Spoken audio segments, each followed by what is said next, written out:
Então tá, pessoal, mais uma vez, bom dia a todos, né? Uma grande satisfação participar desse webinar técnico, né? Falando de um tema que é a importância do manejo do solo para a obtenção de altos rendimentos no sistema de produção, incluindo aí, claro, o principal foco desse evento, que é o trigo. Então, vocês vão ver no decorrer da apresentação que muitos dos conceitos que a gente vai colocar são, de certa forma, conhecidos já pelos produtores e pelos técnicos. Porém, é importante a gente aprofundar um pouco neles e colocar alguns números para mostrar o quão importante é investir, né, num bom manejo do solo para formar um perfil de solo de alta fertilidade. Então, a gente dividiu a palestra basicamente em 4 pontos. Nós vamos falar rapidamente sobre o papel do manejo do solo na questão das altas produtividades, a construção da fertilidade biológica e da fertilidade física, né? E, por fim, vamos colocar algumas opções e também os impactos sobre a produtividade do trigo e das culturas que compõem o sistema de produção, né? Da diversificação de culturas sobre a produtividade do trigo e das culturas, né, que compõem o sistema de produção. Então, quando se fala em manejo do solo para altas produtividades, todas as práticas de manejo são focadas, né, no aumento da fertilidade do solo. E aqui nós definimos fertilidade do solo como sendo a capacidade que este possui em produzir, em sustentar a produção ao longo do tempo, mantendo também toda a sustentabilidade econômica e ambiental do sistema de produção. Diante dessa definição, a fertilidade do solo ela não é apenas pautada pela parte química, ou seja, pela disponibilidade de nutrientes, pela correção da acidez do solo e de elementos tóxicos. Ela também é produto da biologia e da física do solo. E esses 3 aspectos, eles estão em íntima interação entre si. Então, é verdade esse conceito de fertilidade integral, que hoje nós temos áreas, são muito comuns áreas agrícolas com alta fertilidade química, né, altos teores de fósforo, de potássio, áreas com acidez corrigida, e que mesmo assim não estão atingindo os patamares produtivos. Então, isso mostra que não é só a química que explica a fertilidade, e nós temos que olhar de uma maneira integrada para a fertilidade do solo. E todo o manejo, então, está voltado para melhorar a fertilidade do solo, tanto química como física e como biologia. Então, uma alta fertilidade do solo significa construir um perfil químico de solo, mas também um perfil físico e biológico. Devido à limitação de tempo e até mesmo pelo foco dos experimentos que nós conduzimos aqui na nossa linha de pesquisa, nós vamos focar a apresentação hoje na construção do perfil físico e biológico, que sem dúvida nenhuma, pensando nos sistemas de produção de trigo, né, constitui o fator que tem sido mais limitante à obtenção de altas produtividades. E como que se constrói um perfil físico e biológico? Né? Por meio dos chamados insumos do sistema. O que são esses insumos do sistema? São insumos, pessoal, que não vêm dentro de um bag, não vêm dentro de qualquer recipiente, de um frasco, ou seja, eles não são comprados no mercado. Esses insumos, eles são produzidos no sistema de produção que é conduzido na área de produção. E são eles: cobertura permanente do solo, mínimo revolvimento, a matéria orgânica do solo, as raízes e a diversidade biológica. Então, em termos de manejo, isso se consegue utilizando o sistema plantio direto, de acordo com seus 3 fundamentos: mínimo revolvimento, cobertura permanente e, principalmente, a diversificação de culturas. Então, hoje, em termos de práticas de manejo no sistema de produção, se nós queremos produzir os insumos de sistema e, assim, aumentar a produtividade com sustentabilidade, nós precisamos diversificar mais o sistema de produção. A realidade dos sistemas de produção hoje de trigo no Brasil como um todo com raras exceções, são sistemas de produção pouco diversificados, né? E isso tem trazido alguns problemas e nos impedem de construir principalmente o perfil físico e biológico, que é tão importante em termos de fertilidade integral do solo. Então, eu vou falar, primeiramente, algumas premissas, pessoal, de como nós podemos construir a fertilidade biológica, né? E não existe outra forma de construir um perfil fértil do ponto de vista biológico, senão trabalhando o sistema de produção no sentido de aumentar a quantidade de fitomassa, tanto de parte aérea quanto de raízes, que é adicionada ao sistema de produção. E mais, tem que ser uma fitomassa de qualidade, uma fitomassa diversa, né, proveniente de diversas espécies vegetais. E ao contrário, pessoal, do que indica o senso comum, o grande responsável pela fertilidade biológica não é a matéria orgânica estabilizada, o humus, que muitas vezes em regiões frias nós temos onde o trigo tem altos potenciais de produtividade, é muito comum você ter altos teores de matéria orgânica, principalmente nas regiões mais altas e mais argilosas. Porém, o grande definidor da fertilidade biológica é o processo de decomposição da fitomassa que é adicionada. É no processo de decomposição que os micro-organismos e toda a biota do solo, né, que compõe, então, a vida do solo, retiram os nutrientes. Então, o grande fator responsável pela ativação biológica não é necessariamente um alto teor de matéria orgânica estabilizada, mas sim o processo de decomposição da fitomassa, tá? Essa fitomassa também tem um grande papel de proporcionar cobertura do solo e, assim, um ambiente favorável para os micro-organismos e os outros componentes da biota do solo se estabelecerem, tanto em termos de temperatura como umidade, e também proteção contra, né, fatores que tendem a degradar essa atividade biológica. Então, a ativação biológica do solo para construir um perfil biológico passa pela adição contínua, né, de material orgânico vegetal, parte aérea e raízes. E isso traz uma série de benefícios em termos de estruturação de solo, como nós vamos ver adiante, ciclagem e fornecimento de nutrientes, controle biológico, né? E aí entram várias doenças do trigo, como foi inclusive comentado na palestra anterior, né? Que são doenças radiculares ou causada por agentes necrotróficos, né? Então, você ter uma diversidade biológica, um solo ativo biologicamente, é uma forma de controlar essas doenças que roubam produtividade do trigo. E muitos desses micro-organismos, eles secretam fatores de crescimento, principalmente fito-hormônios, que têm um impacto positivo na produtividade das culturas. Então, qual é que é a implicação prática desse aspecto aqui? Que nós temos que trabalhar a adição constante de palha e raízes, que é a chave para ativar biologicamente o solo. Não é através da aplicação de um produto comercial, né, que você vai ativar a biologia do solo. Não, o perfil se constrói com fitomassa vegetal, parte aérea e raízes. E aí eu destaco, né, pessoal, o grande papel que as raízes vivas no sistema de produção têm, né, na construção dessa fertilidade biológica, né, e deve ser o foco de todas as práticas de manejo visando altas produtividades.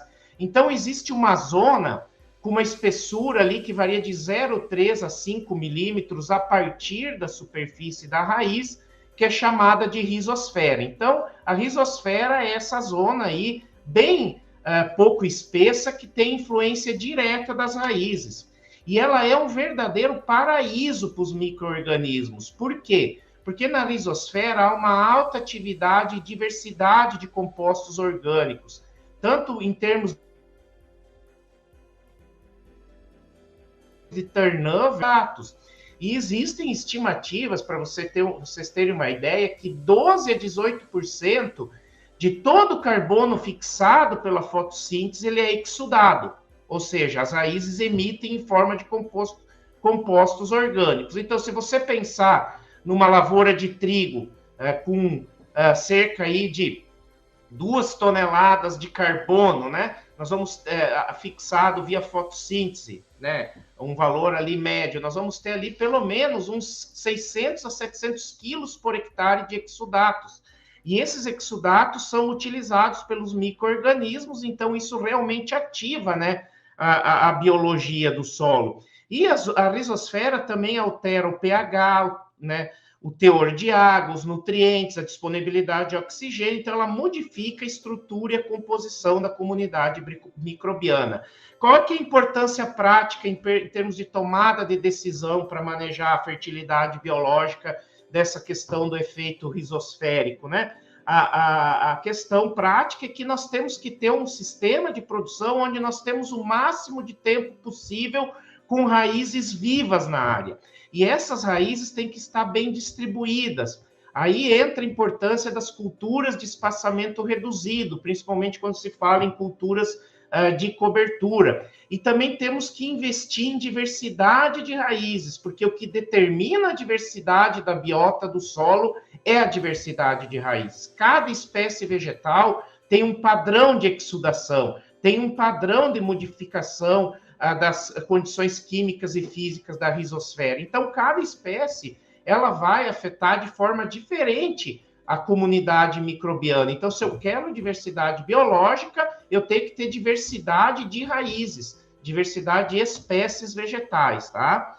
E aí, pessoal, alguns resultados de pesquisa aqui mostrando, né, em números, né, o que a gente mostrou, o efeito, então, que se tem da diversificação de culturas, aqui no caso, né, do aporte de palha e raízes, né, no sistema e da diversidade de espécies sobre alguns parâmetros aqui de fertilidade biológica. Então, a gente vê num trabalho conduzido na Embrapa Trigo, né, que os sistemas mais diversificados de produção, né, os sistemas de rotação 1 e 2, têm indicadores, em geral, biológicos bem melhores do que o sistema de monocultivo trigo-soja, principalmente no que se deve a essa atividade dessa enzima aqui, que é a beta-glucosidase, que é uma enzima que está associada ao ciclo do carbono no solo. O mesmo acontece, pessoal, em termos do preparo do solo. Então, o preparo do solo, quando feito de maneira inadvertida, é um grande caminho para degradar biologicamente o solo. Então, qualquer operação de preparo, né, que for a ser feita, nós vamos falar um pouco mais adiante aí na apresentação, tem que se ter muito cuidado no processo de tomada de decisão, porque o impacto é muito grande.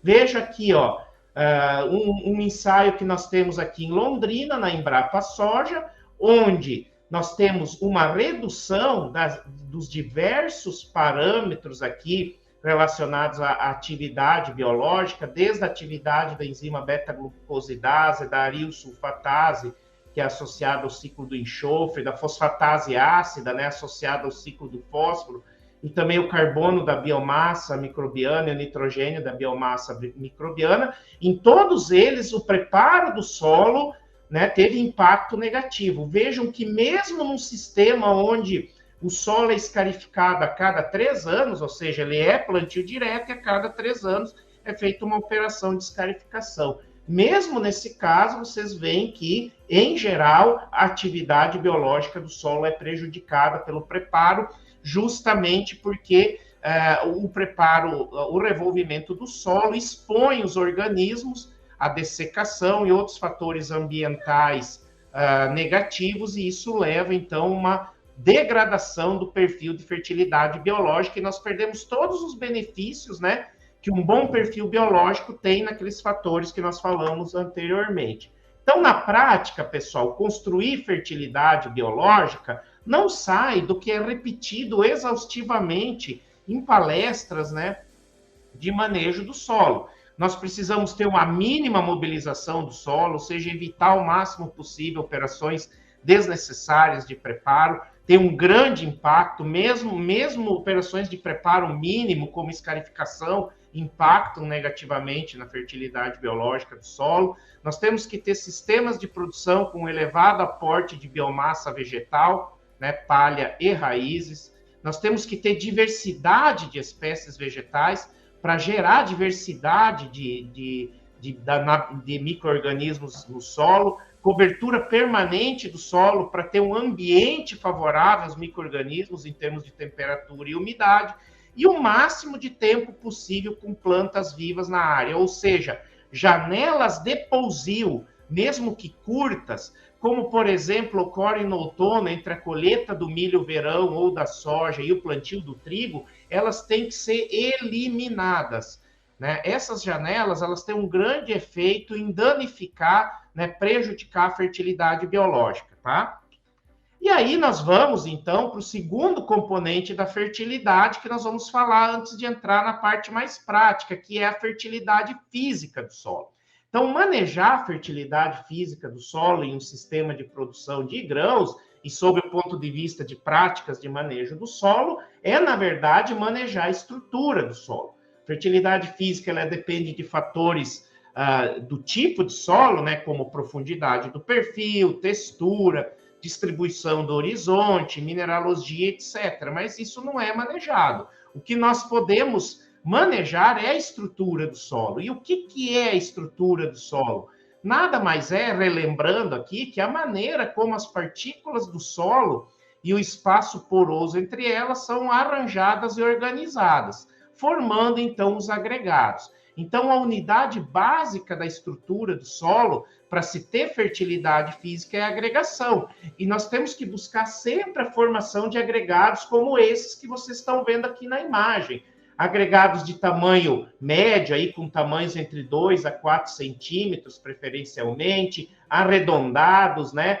Com bastante raízes que ultrapassam os agregados. Vejo aqui, no caso desse agregado, você vê hifas de fungos, né? Então, todo o manejo do solo para melhorar a fertilidade física está voltado, né, à formação e estabilização dos agregados do solo. E aí eu coloco aqui para vocês uma questão que eu sempre abordo nas palestras, porque é fundamental para entender como se manejar o compartimento físico da fertilidade do solo, né? Que é, o que é um solo bom fisicamente? Será que nós temos isso bem claro? Então, eu mostro aqui para vocês 3 amostras de solo, né, trabalhadas pela metodologia do diagnóstico rápido da estrutura do solo, o DRES, né? Então, depois nas perguntas a gente pode detalhar mais, né, essa metodologia, e vocês veem claramente que o estado de compactação dessas amostras varia daqui para cá, né? E aí a questão que fica, qual é que é a melhor condição física, né? E muitas vezes é surpreendente qual é a melhor condição física para o crescimento das plantas, incluindo aí o trigo, né? De todas as plantas que compõem o sistema de produção do trigo. Se eu pensar em termos de disponibilidade de oxigênio, né, para as raízes, aeração e infiltração de água, sem dúvida nenhuma, a melhor condição física é essa aqui. Se eu pensar em resistência ao crescimento de raízes, a melhor condição é essa. Porém, se eu pensar em resistência à compactação do solo, a gente sempre tem que pensar que o tráfego de máquinas ou de animais faz parte do sistema de produção. Então, se eu tiver um tráfego num solo solto como esse aqui, praticamente sem estrutura, provavelmente eu vou compactar ele a um nível igual a esse aqui, né? Então, já não é esse o melhor perfil, pensando em resistência à compactação do solo. E em termos de disponibilidade de água, né, o melhor é o perfil do meio. Por quê? Porque aqui eu tenho redução da infiltração, tenho água retida, uma energia muito grande que a planta não consegue muitas vezes puxar essa água, absorver, enquanto aqui eu tenho infiltração alta, porém é um solo que tem muito macroporos, então a água ela infiltra rapidamente, mas ela vai embora da zona radicular rapidamente. Então, em condições de déficit hídrico, que ocorre principalmente nas culturas de verão, né? Mas pode acontecer durante as culturas do inverno, né? Durante o ciclo do trigo, principalmente em regiões, né? Passando do Paraná, né? Pegando aí para a região já mais de transição climática no estado do Paraná, é um exemplo. Você pode também ter problemas de déficit hídrico. Então, você tem uma estrutura que não favorece a retenção de água, né? Então, com base nisso, pessoal, fica claro, né, voltando aqui, que a melhor estrutura é a do centro, que muitas vezes tem um grau de compactação intermediário, mas é um solo bem estruturado, poroso, que resiste às pressões, né, aplicadas pelo tráfego e que resulta em maior disponibilidade de água. Então, diante disso, nós temos claro que a degradação da estrutura não ocorre apenas por compactação do solo, ela ocorre também por pulverização, né? Não é uma condição favorável em termos de fertilidade física, né? E também por adensamento. Então, aqui, pessoal, muitas vezes a gente usa compactação e adensamento como sinônimos, e eles, na verdade, são questões, né? São processos diferentes. Ambos são processos de redução da porosidade do solo com aumento da sua densidade. Porém, no caso da compactação do solo, ela ocorre uma redução do volume, ou seja, a porosidade é reduzida devido à aplicação de uma pressão, né? Enquanto que no caso do adensamento, né, a porosidade é reduzida devido ao aumento da massa de solo, ou seja, através do entupimento de poros. Então, por exemplo, num solo do tipo nitossolo, né, da classe de solo nitossolos, muito comum em várias regiões produtoras de trigo no Brasil, ou mesmo de argissolos, né, que estão em áreas de expansão do trigo hoje, né, você tem aquele horizonte com acúmulo de argila, né, onde a argila desceu do horizonte A e se acumulou no horizonte B. E essa argila entupiu os poros, então isso é um processo de adensamento. Hoje, inclusive, o adensamento ele pode ser ocasionado pelo homem. Por exemplo, em solos cauliníticos, como ocorre muito aí na região, por exemplo, do Planalto Médio do estado do Rio Grande do Sul, né? Esses solos cauliníticos, quando você aplica calcário em excesso, seja por doses altas ou por má distribuição, gerando zonas de excesso de calcário, o calcário excessivo ele tende a dispersar as partículas de argila, né? E as argilas, então, por ação da chuva, descem, gerando uma camada adensada. Então, é uma forma, então, de que o adensamento tem sido observado em várias áreas de produção de soja e trigo, principalmente nessa região ali do Planalto Médio, tem estudos aí da Embrapa Trigo mostrando isso, tá? Em todos os casos da degradação da estrutura, ela ocorre pela destruição dos agregados, tá? Outro aspecto importante para entender o que é um solo bom fisicamente, assim, entender como ter práticas de manejo do solo para melhorar essa fertilidade física, é que quanto mais uniforme for a estrutura ao longo do perfil, melhor é o solo. Veja essa amostra aqui. É uma das piores áreas que eu já tive o desprazer de avaliar a qualidade física do solo. Nós temos uma área de monocultivo, tá? Soja, trigo, né? E aqui em cima nós temos a formação de um solo solto, né? Pela ação climática dos ciclos de secagem e umedecimento, própria ação dos sulcadores, e embaixo aqui, né, uma formação de uma camada com alto grau de compactação. Então, nessa situação aqui, os fluxos de água e ar, eles são impedidos. Então, se eu tiver um ano seco, vai faltar água. Se eu tiver, durante o ciclo do trigo, excesso de chuva, eu vou ter encharcamento desse solo. E ao encharcar, eu vou ter o favorecimento de várias doenças radiculares, né? Ou de fungos, ou de outros agentes causais que tenham uma parte do ciclo no solo, como, por exemplo, né, o vírus do mosaico comum, que é transmitido, né, por aquele organismo lá, que daí está o pessoal das doenças que podem nos ajudar depois, né, que depende de água livre no solo, tá? Então, essa estratificação da estrutura é extremamente danosa para os fluxos de água e ar, e sempre nós devemos avaliar a qualidade física do solo, dando melhores notas ou considerando ela melhor, quanto mais homogênea for essa estrutura ao longo do perfil, sem estratificações. Imagina o potencial de erosão aqui nessa situação, né? Uma camada com baixa infiltração e um solo soltinho aqui em cima. Se eu tiver escoamento superficial, a enxurrada provavelmente vai levar toda essa camada de solo, boa parte dela embora, onde está concentrada a maior parte dos nutrientes, inclusive adubação, tá? Então, pessoal, A fertilidade física do solo tem um conceito muito mais amplo que o de compactação, né? Então, a estrutura ela pode ser degradada por compactação, mas também por adensamento e desagregação.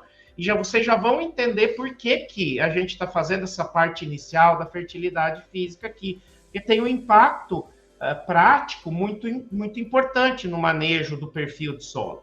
E isso aí, não reconhecer que a estrutura do solo pode ser degradada por compactação, adensamento e desagregação, né? Tem impactos, grandes impactos, levando a erros de diagnóstico e de recomendação. Então, aqui, pessoal, mostra, né, em números tudo que nós falamos sobre como as plantas respondem à estrutura do solo. Então, aqui nós temos a produtividade do trigo, né? Em função da resistência mecânica à penetração do solo, um indicador de compactação na camada de 10 a 20 centímetros, tá? Isso aqui foi avaliado com umidade na capacidade de campo. Então, vocês veem que a resposta do trigo à compactação, ela não é linear, ela é quadrática.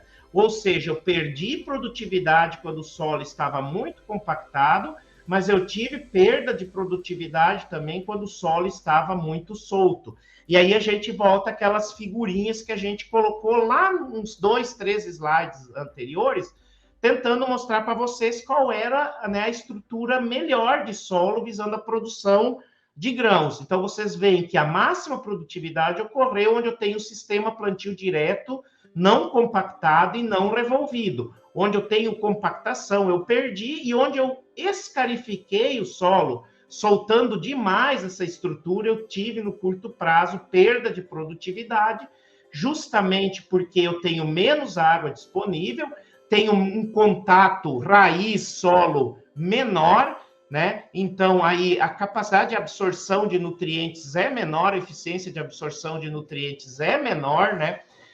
Então, acaba que há, sim, chance de se perder produtividade quando se revolve o solo, mesmo com escarificação, se eu não tenho uma condição que justifique, né? Então, vejam que, para maximizar a produtividade do trigo, a faixa de resistência está entre 1,5 e ali próximo dos 2,5 megapascal, isso num solo muito argiloso. Numa região mais fria e úmida, né, e solos mais arenosos, talvez esse limite seja um pouco menos, né, de resistência, algo que a gente tem que estudar um pouco melhor. E isso se repete para a soja. A gente sempre vai falar da soja porque trigo não vem sozinho, ele vem num sistema de produção, e a soja é uma das culturas mais importantes nesse sistema de produção soja-trigo. E aí nós tivemos o mesmo comportamento na soja. Perdeu com o solo muito compactado, perdeu com o solo muito solto, né? E, similarmente ao trigo, a faixa de resistência ótima aí para a soja variou de um pouco menos de 1,5 megapascal, isso na camada de 10 a 20, e aí valores entre 2,5 e 3, tá?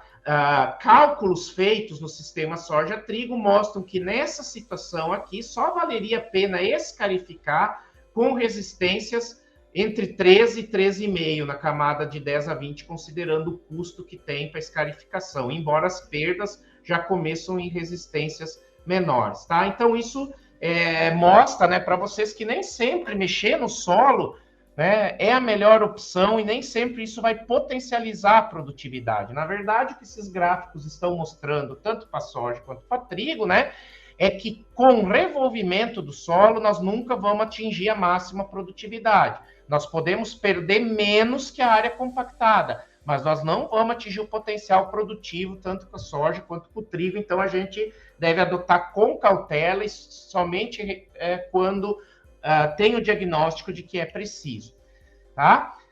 E aí, quais são as principais causas da degradação física do solo? Tem várias aqui, mas a principal, pessoal, que eu vou me deter, né, em termos de construção da fertilidade física do solo, né, é a degradação da fertilidade biológica. E nós já falamos lá no início.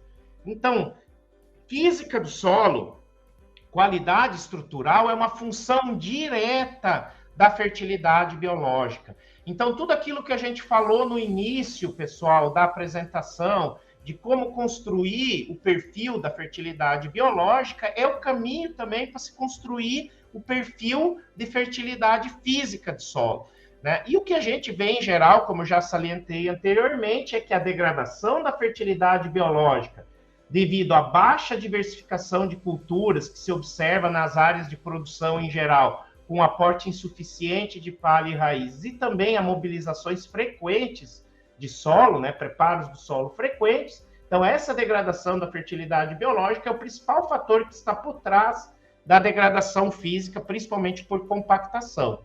E, geralmente, a camada degradada fisicamente, pessoal, ela está localizada de 8 a 20 centímetros. Então, em 90% dos casos, dessas áreas de sistema plantio direto de longo prazo, onde não é feito o aporte de palha e raízes de acordo com a demanda biológica do solo, nós vamos ter essa compactação, essa degradação física ocorrendo na camada de 8 a 20 centímetros. E aí você vê as raízes aqui de trigo, todas concentradas na camada superficial, né? Então, isso aumenta muito a suscetibilidade a doenças radiculares. Nas regiões mais secas, aumenta muito a suscetibilidade à seca, aumenta muito a suscetibilidade ao encharcamento do solo em invernos chuvosos. Então, é algo que certamente vai limitar a produtividade do trigo, tá?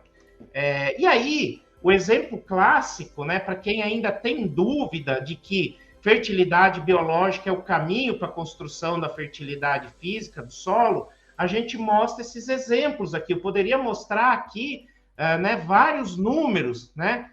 Mas essas imagens por si só já explicam, né? Então, essa aqui é uma amostra de solo tirada de uma mata, né? Então, vocês veem a qualidade dessa estrutura do solo em termos do formato, né? Dos agregados, do tamanho dos agregados, da presença de raiz. Então, o que construiu essa fertilidade aqui, física, foi a biologia, né, alimentada, né, pelo aporte de material orgânico e por uma condição ambiental, né, de temperatura e umidade favorável. E aí, quando você compara uma condição de mata, pessoal, isso aqui na fazenda experimental da Coamo, em Campo Mourão, com uma área que foi desmatada em 1995, é o mesmo solo aqui, porém, em 1995, essa área foi desmatada, nós fizemos essa avaliação, né, 23 anos depois, em 2018, e essa área é trigo, soja todo ano. Só como ela não foi corrigida quimicamente, o trigo e a soja não só não produzem, como eles têm aporte nenhum de fitomassa. E aqui é uma área que não tem tráfego, a gente tirou essa amostra nas entrelinhas do tráfego.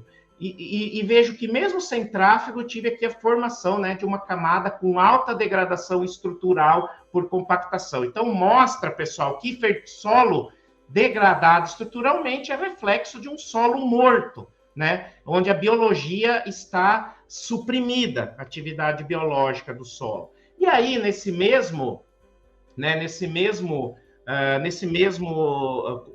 experimento, né, a gente colocou mais 2 tratamentos aqui de um ensaio de longa duração, né, onde nós temos um sistema plantio direto de 33 anos com trigo e soja, né, então vocês veem, né, já mostrei essa figura, formação de camada compactada com uma infiltração de 36 milímetros por hora. Ao passo que num sistema plantio direto, também de 33 anos, então, desde 1985, isso aqui foi avaliado em 2018, sem nenhum tipo de mobilização de solo, mas aqui usa um sistema de rotação, que entra aveia, entra trigo, entra milho de verão, né? Entra braquiária, que é de verão, consorciada com o milho no verão. Então, vocês veem que a estrutura já está muito parecida com a estrutura de uma mata nativa, e a infiltração é de 92 milímetros por hora. Então, né?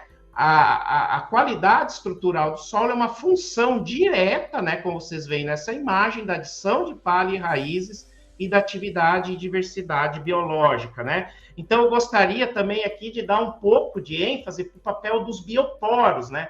Então, quando você coloca raiz no sistema e tem raiz o máximo de tempo possível, né? Nós temos a formação dos chamados bioporos, que são bioporos formados pela biologia do solo, tanto pela macro e mesofauna, né, quanto pelas raízes. E olha que interessante esse trabalho aqui feito, né, pelo Colombo em 2017. Nós temos aqui 3 amostras de solo. Uma amostra de solo não compactado, outro solo compactado, e essa outra amostra, esse solo compactado, onde o autor pegou um arame e furou esse solo aqui. Fez 6 poros aqui, ó. 6 poros. Fazendo, então, poros artificiais, simulando aí poros biológicos.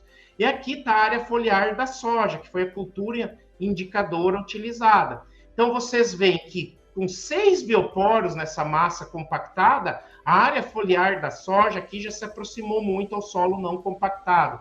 Então, a formação de bioporosidade gera caminhos preferenciais para o crescimento de raiz e para a infiltração de água no solo, né? E também para os fluxos de gases, né? Principalmente oxigênio. Então, isso mitiga muito os efeitos da compactação. Então, sem dúvida, produzir bioporos é um grande caminho para melhorar a fertilidade física do perfil do solo, e é uma prática de manejo que tem que ser adotada se nós queremos altas produtividades. Então, aqui um exemplo, pessoal, né, da cultura do nabo forrageiro, na janela entre a colheita do milho verão e a semeadura da soja. Isso aqui é uma área em Palmeiras das Missões, né, nabo pé de pato, colocado em alta densidade de sementes, 25 quilos por hectare de nabo pé de pato. Olha aqui, né, as raízes não tão grossas, mais finas, mas descendo em grande profundidade, produzindo bioporos, né, que vão servir de caminho para as raízes do trigo e da própria soja crescerem, né?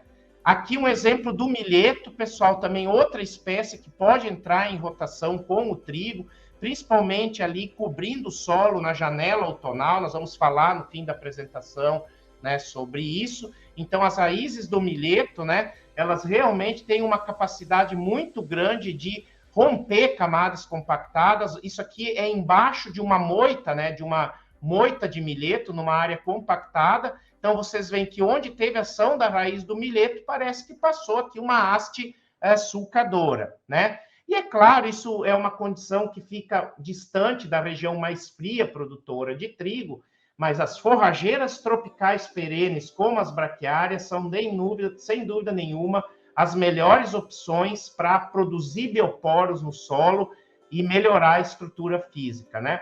Então, nas regiões produtoras de trigo de transição climática ou mais quentes, é possível encaixar no sistema de produção as braquiárias, né? Porém, em regiões mais frias fica mais difícil, teria que ser basicamente junto com o milho verão, e é uma tecnologia de bastante risco, pensando que nós temos ocorrência de veranicos frequentes, né, que afetam o milho verão. Então isso pode aumentar o risco, porque eu tenho uma cultura aí que está competindo por água. Mas mais para deixar o registro aí, né, que é uma grande opção para essa descompactação, dependendo da região, se a região for, né, propícia para essas braquiárias. Em regiões mais frias, né, a gente tem a opção de forageira tropical, principalmente o milheto e o próprio capim-sudão. A gente fala muito das forrageiras tropicais, mas também a aveia preta, pessoal, desde que seja de genótipos melhorados, cultivada, né, de maneira correta, que não seja aquela aveia que vem de forma guaxa, né, como é muito comum ali no Rio Grande do Sul, né, a gente vê muito isso, no sudoeste do Paraná também vê muito. Então, uma aveia cultivada, conduzida como cultura, com genótipos melhorados, de ciclo mais longo, eu também produzo muitas raízes. Vejo raízes de aveia preta, né, menos que braquiária rusisiensis, mas mesmo assim muita raiz, chegando aqui facilmente a 1,5 metro de profundidade, né, e toda essa raiz aqui está trabalhando o perfil biológico e também o perfil de fertilidade física do solo, né? E aí nós temos o contraponto, né, pessoal, que é o uso da escarificação, né, para melhorar o perfil físico de solo. Pessoal, já está esgotando aqui o meu tempo, mas eu vou demorar mais uns 5 minutos aqui para encerrar, né? Eu chegar nos 45 minutos, já vou pedindo aí desculpas, só para a gente encerrar aqui pelo tempo. Mas é um tema muito amplo para a gente abordar, né? E é o mínimo, né, para a gente trazer aqui de informação, tá? Então, com relação à escarificação mecânica, tá? O que nós temos de resultado? Isso aqui é resultado para a soja. Nós comparamos durante 30 safras sistema plantio direto e um plantio direto escarificado a cada 3 anos. As flechas vermelhas são as safras onde houve a escarificação. Então, das 30 safras, só houve efeito significativo na produtividade da soja em 3. E ainda a produtividade da soja foi maior no plantio direto sem escarificação, né? Então, isso mostra, pessoal, que aquela ideia de calendarizar a escarificação, pensando que eu fazer a cada 2 ou 3 anos eu vou aumentar a produtividade, pelo menos do lado da soja, não é verdade, né? Não é verdade. E do trigo? Não foi muito diferente. Aqui no trigo nós temos menos safras por causa da rotação de inverno, né? Que é feita, mas das 24 safras, né, que nós avaliamos, nós tivemos efeito em apenas uma, das 24 safras. E aí sim, o trigo produziu mais na área escarificada. Então, no geral, a gente vê que, pensando no sistema soja-trigo, você calendarizar a escarificação, pensando que isso vai melhorar o desempenho produtivo, não é verdade, pelo menos para a grande maioria das situações, né? E aí, pessoal, nós temos que pensar que quando você escarifica, você deixa o solo muito solto, e aí ele fica mais suscetível à compactação, então a tendência é ele recompactar muito rapidamente. E essa recompactação, pessoal, o mais complicado dela é dado por esse gráfico aqui, né? Isso aqui são as pressões aplicadas pelos rodados, né? E vocês veem que quanto mais solto o solo, mais úmido for o solo, né? Mais profundo chega as pressões aplicadas pelos rodados. O que isso quer dizer?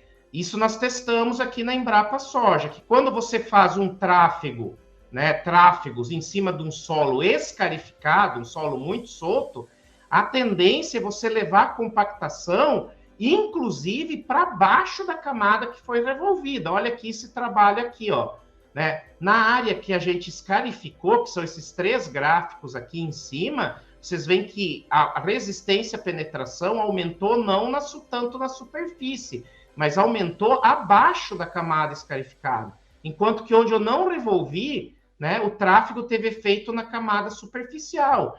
E, pessoal, remediar ou mitigar a compactação abaixo dos 40 centímetros é muito difícil. E é a compactação que é mais danosa à produtividade de todas as culturas. Então, muito cuidado.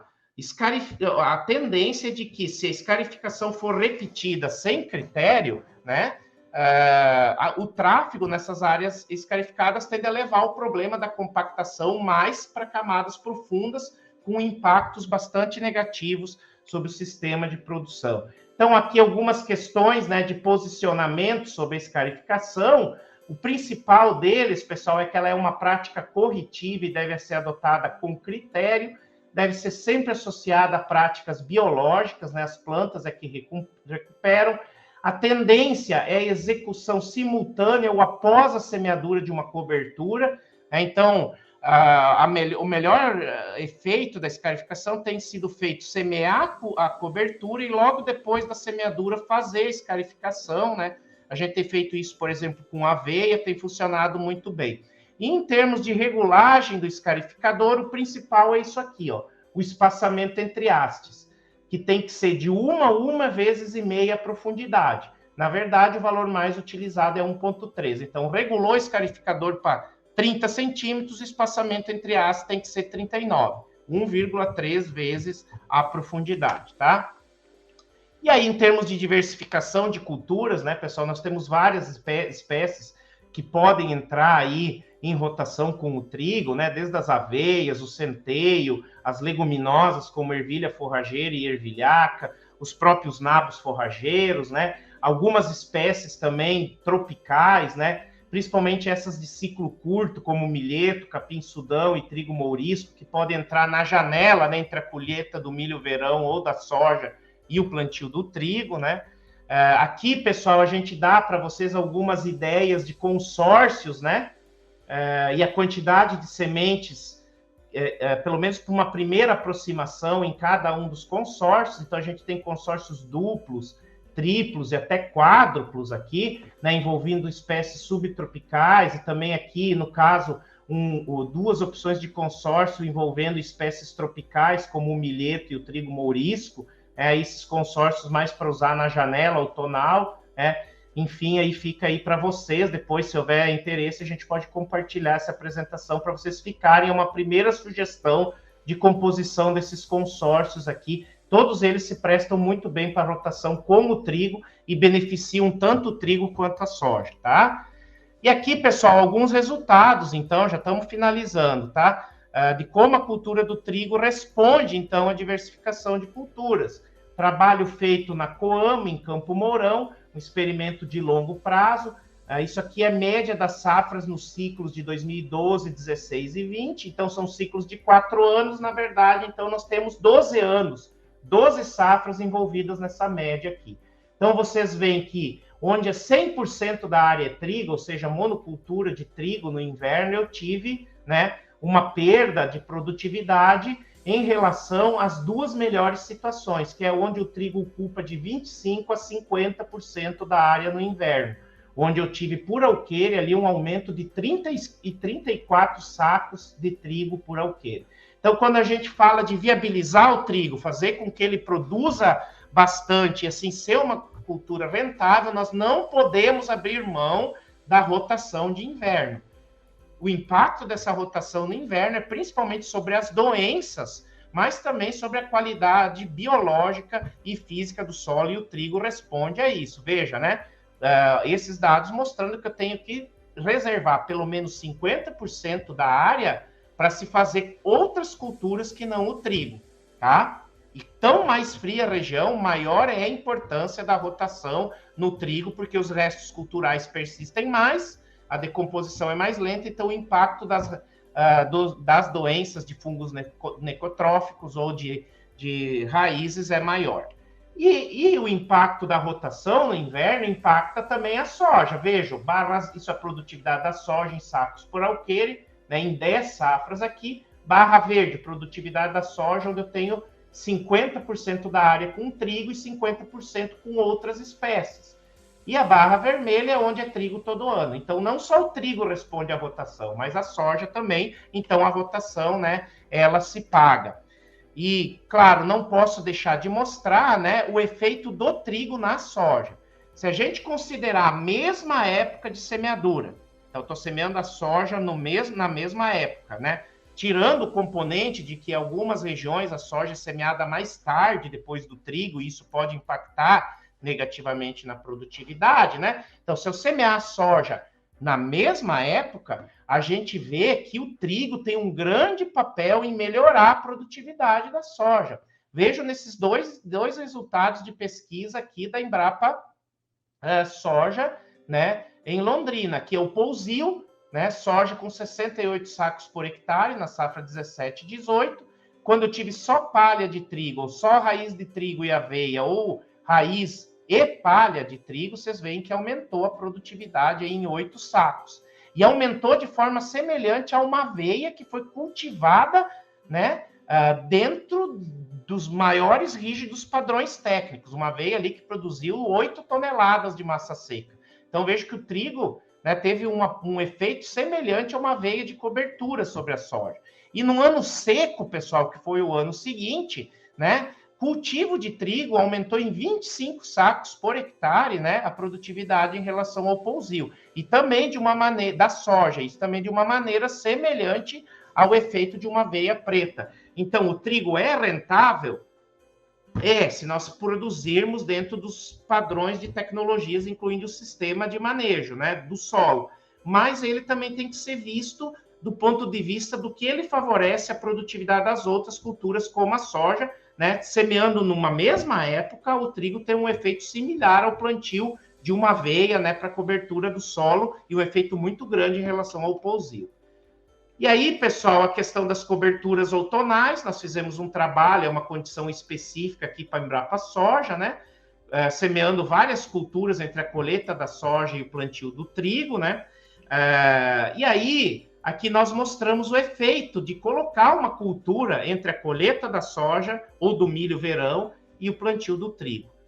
Aqui a produtividade acumulada, tanto do trigo quanto da soja. Então, em relação ao pousio, vocês vejam que o cultivo de milheto mais nabo, de milheto, de crotalária ou croleuca, ou mesmo do nabo solteiro, esse cultivo na janela outonal, né, entre a colheita da cultura de verão e o plantio do trigo, aumentou tanto a produtividade da soja quanto a produtividade do trigo. No caso do trigo, o cultivo de qualquer uma dessas opções aqui aumentou, em média, 5,8 sacos por hectare. Então, vocês me perguntam, eu posso fazer uma cobertura outonal, né, antes do trigo? Não pode, você deve. É algo que se paga. Tanto o trigo quanto a soja, né, respondem a essa cobertura outonal e eu protejo o solo contra erosão. Chamou atenção o fato de que o trigo mourisco não foi uma boa opção. Me parece que ele, de forma solteira, aqui exerceu um efeito alelopático sobre a cultura do trigo, que persistiu, inclusive, lá na soja, é algo que nós temos que analisar melhor. Então, agradeço a atenção de todos e deixo como mensagem final a importância de se investir nos insumos de sistema, se o objetivo é ter altas produtividades de grãos, incluindo aí o trigo. Agradeço a atenção e fico agora, né, disponível aí para perguntas.